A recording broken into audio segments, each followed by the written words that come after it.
اس بابرکت مہینے کی خوبصورت بہاریں عطا فرمائی۔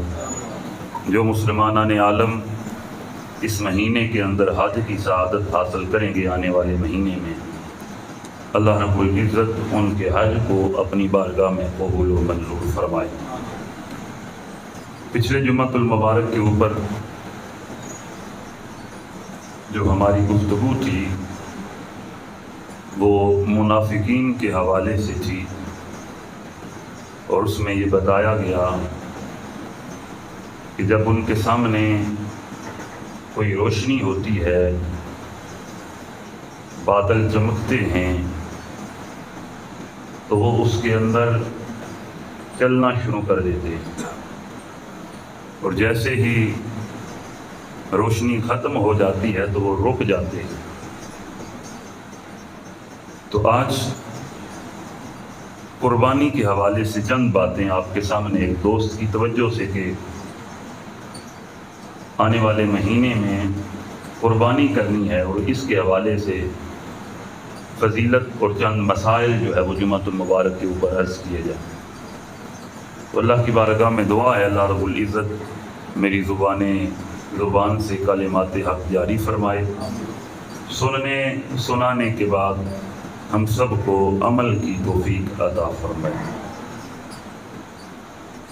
حضرین گرامی قدر، اسلام کی ابتدا بھی قربانیوں سے ہوئی ہے، اور اسلام کی انتہا بھی قربانیوں پہ ہوگی۔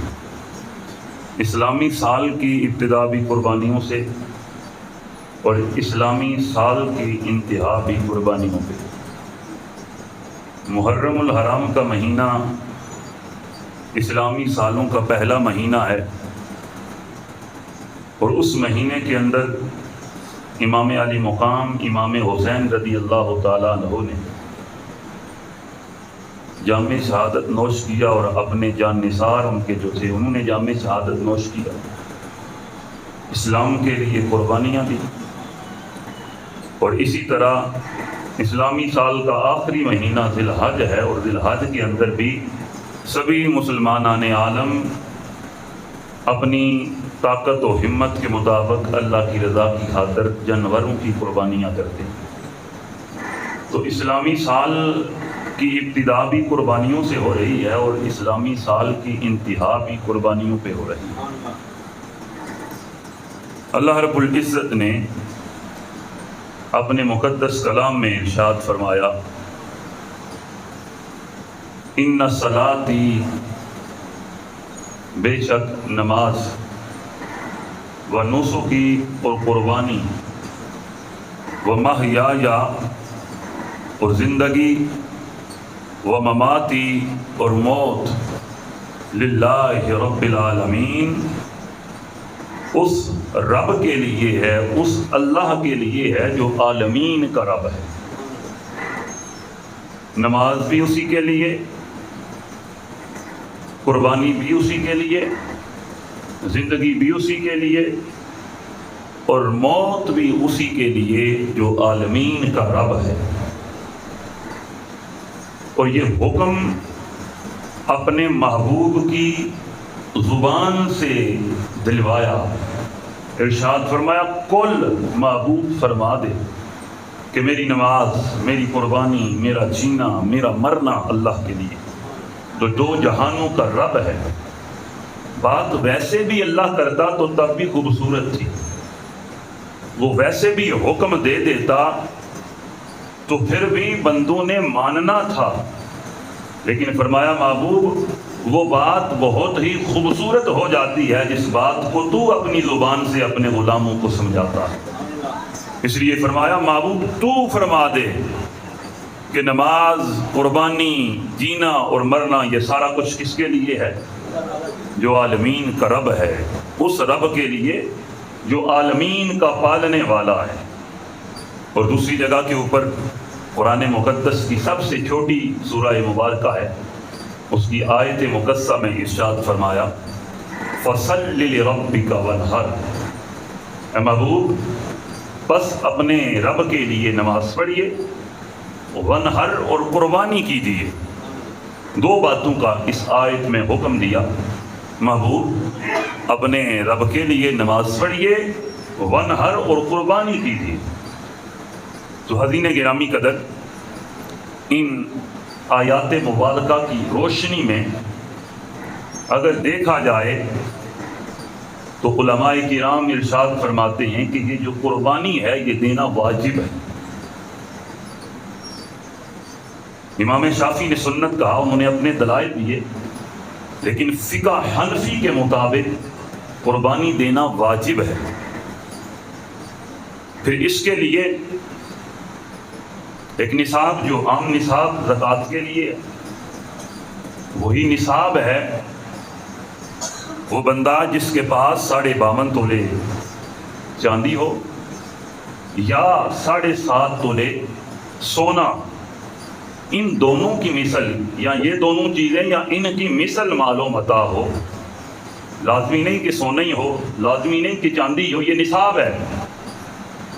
سونے کے برابر یا چاندی کے برابر اگر کسی فرد کے پاس مال و متاع ہے تو اس کے اوپر قربانی کرنا واجب ہے۔ اور پھر اللہ کے رسول صلی اللہ علیہ وسلم نے اس کی فضیلت کے حوالے سے بھی بڑی ساری باتیں کی۔ حضور علیہ الصلوۃ والسلام کے بڑے خوبصورت فرمان ہیں قربانی کے حوالے سے۔ تو حضرین گرامی قدر، سب سے پہلی بات تو مسئلے کی یہ سنیں کہ اگر کسی فرد کے پاس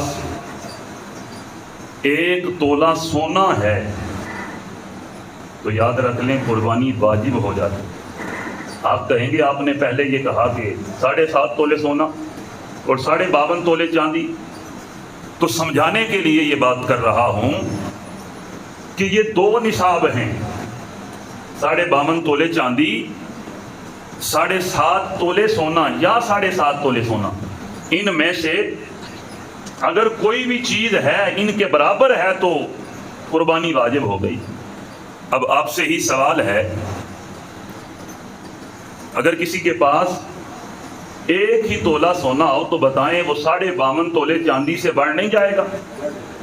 بڑھ جائے گا نا۔ اگر بازار کے اندر اس کی قیمت لگائی جائے تو وہ جو قیمت ہے وہ اس چاندی سے بڑھ جائے گی۔ تو نصاب تو 2 ہیں، ہاں 52.5 تولے چاندی ہو یا 7.5 تولے، ان کے برابر کسی کے پاس ساز و سامان ہے تو قربانی واجب ہو جائے گی۔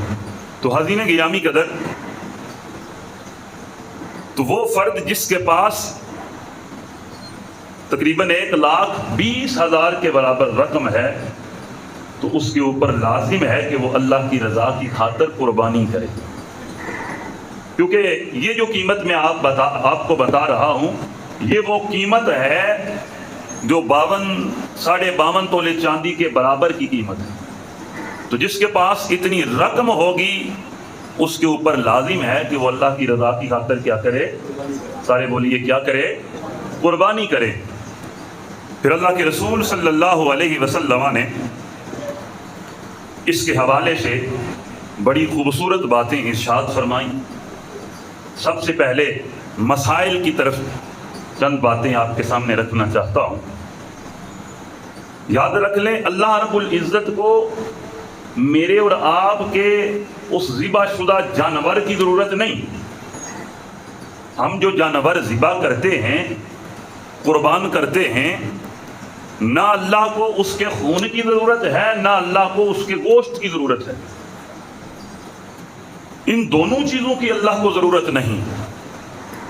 اگر اللہ کی بارگاہ میں کوئی پسندیدہ چیز ہے یا محبوب چیز ہے تو وہ فقط یہ ہے کہ حضرت انسان یا میرا بندہ کس ارادے سے وہ قربانی میری بارگاہ میں لایا۔ تو پہلی بات یہ یاد رکھی جائے، قربانی کرنے کے لیے یہ ضروری ہے کہ ہم کوئی بھی جانور ذبح کریں تو ذبح کرنے سے پہلے ہم کوشش کریں کہ ہم رب کی بارگاہ میں پیش کر رہے ہیں وہ جانور خوبصورت سے خوبصورت ہو، بلکہ کوشش کی جائے کہ خوبصورت جانور تلاش کیا جائے اور خوبصورت جانور تلاش کر کے اللہ کی بارگاہ میں قربان کیا جائے۔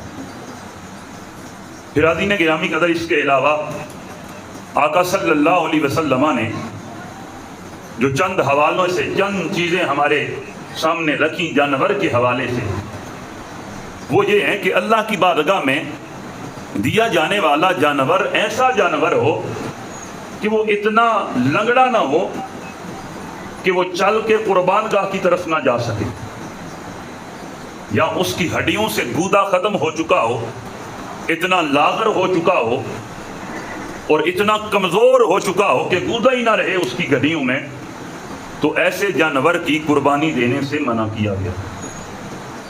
پھر آج بھی اس کے حوالے سے لوگ سوال کرتے ہیں کہ فلاں ہمارے پاس جانور ہے، یا کسی دوست کے پاس خریدنے کے لیے گئے، اس جانور کا سینگ ٹوٹا ہوا ہے، تو اس کے حوالے سے کیا حکم ہے؟ تو اس کے حوالے سے حکم یہ ہے کہ وہ جانور جس کے سینگ کا اوپر والا جو خول ہے وہ ٹوٹ جائے تو ایسے جانور کی قربانی جائز ہے، اور وہ جانور جس کا نیچے سے سینگ ٹوٹ جائے، مثلا نیچے گلی تھی، خول بھی ٹوٹ گیا اور خول کے ساتھ نیچے والا جو گلی والا حصہ ہے وہ بھی ٹوٹ گیا، تو ایسے جانور کی قربانی کرنا جائز نہیں ہے۔ اور حسین گرامی قدر خول ٹوٹ جائے یا اتر جائے تو اس صورت میں اس جانور کی قربانی کی جا سکتی ہے۔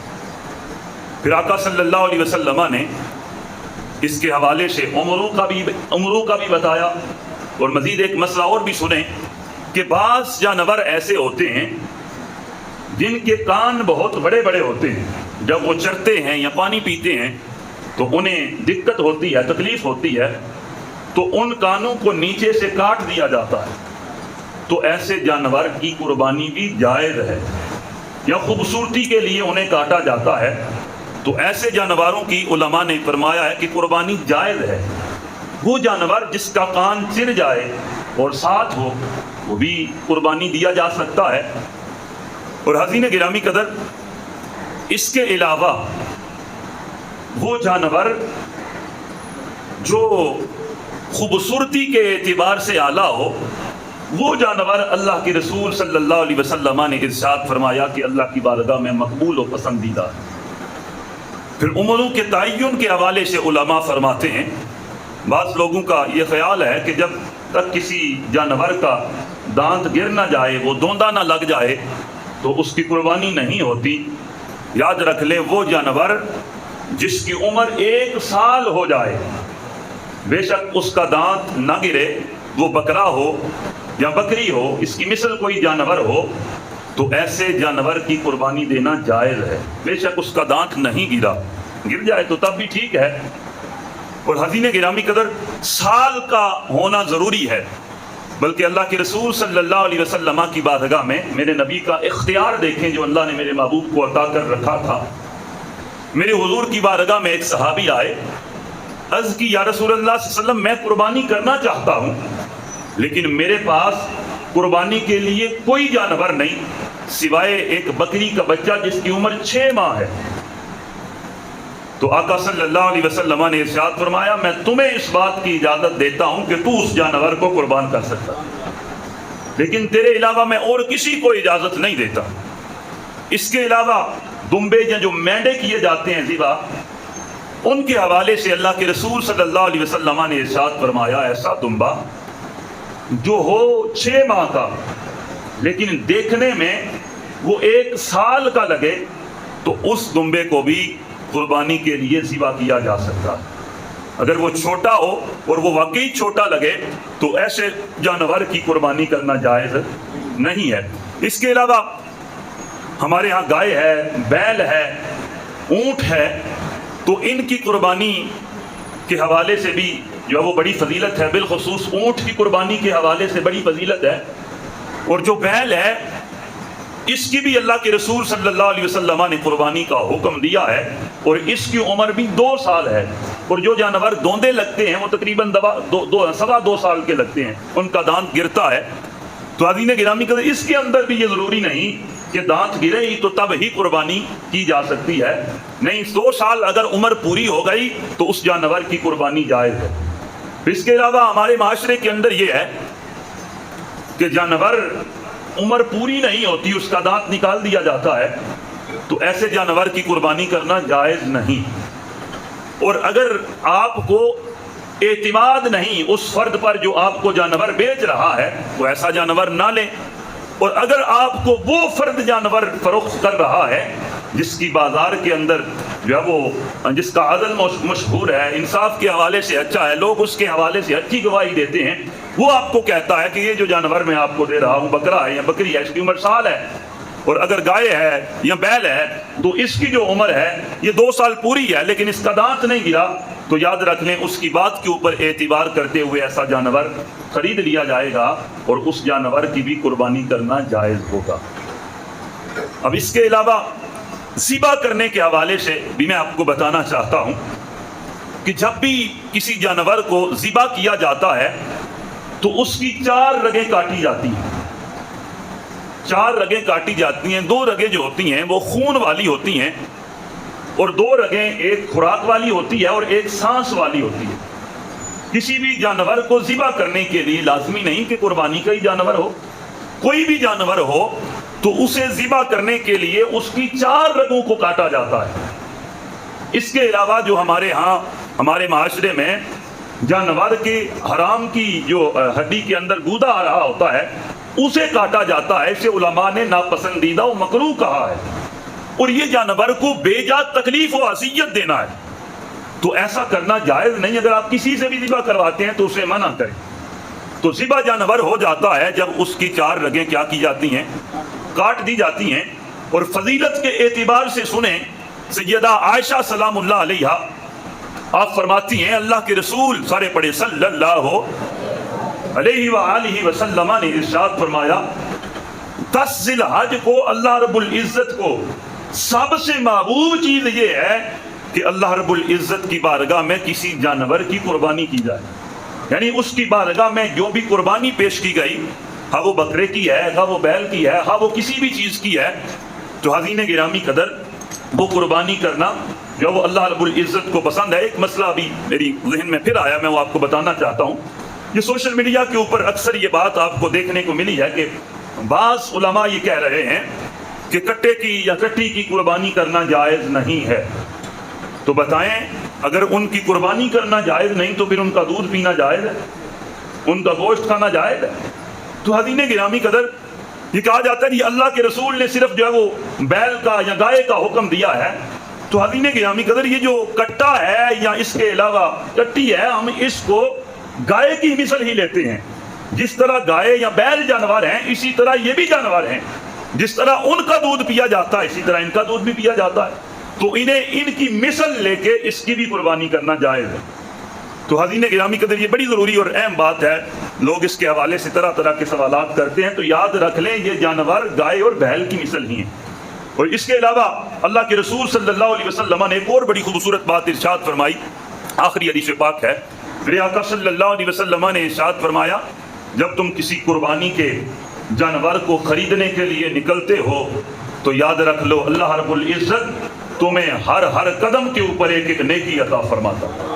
اور پھر رسول خدا نے ارشاد فرمایا جب تم جانور کا سودا کر رہے ہوتے ہو تو جو باتیں کر رہے ہوتے ہو اللہ رب العزت کے فرشتے ان باتوں کو لکھ رہے ہوتے. تم سودا کر رہے ہو، اللہ کے فرشتے نیکیاں جو ہے وہ آپ کی لکھ رہے ہیں. برادری گرامی قدر کہا گیا خوبصورت جانور خریدا کرو، اچھا جانور خریدا کرو. کیوں خریدا کرے؟ فرمایا اس لیے خریدا کرو کہ کل ہوگا یہ کہ قیامت والے دن جب تم اللہ کی بارگاہ میں حاضر ہوگے تو پل صراط سے گزرنے کا وقت آئے گا تو یہ جو قربانی کے جانور ہوں گے جنہیں تم نے اللہ کی رضا کی خاطر قربان کیا ہوگا، یہ جانور تمہارے لیے سواری بن جائیں گے پل صراط کے اوپر. تو خوبصورت اور اچھے جانور خریدا کرو. تو ارشاد فرمایا فَصَلِّ لِرَبِّكَ وَانْحَرْ، اے محبوب پس اپنے رب کے لیے نماز پڑھیے اور کیا کیجیے؟ قربانی کیجیے. اللہ کی بارگاہ میں دعا ہے اللہ رب العزت عمل کی توفیق عطا فرمائے. اس کے علاوہ کسی دوست کا کوئی مسئلہ ہوا تو نماز جمعہ کے بعد آپ پوچھ سکتے ہیں. اللہ عمل کی توفیق عطا فرمائے. محترم ارباب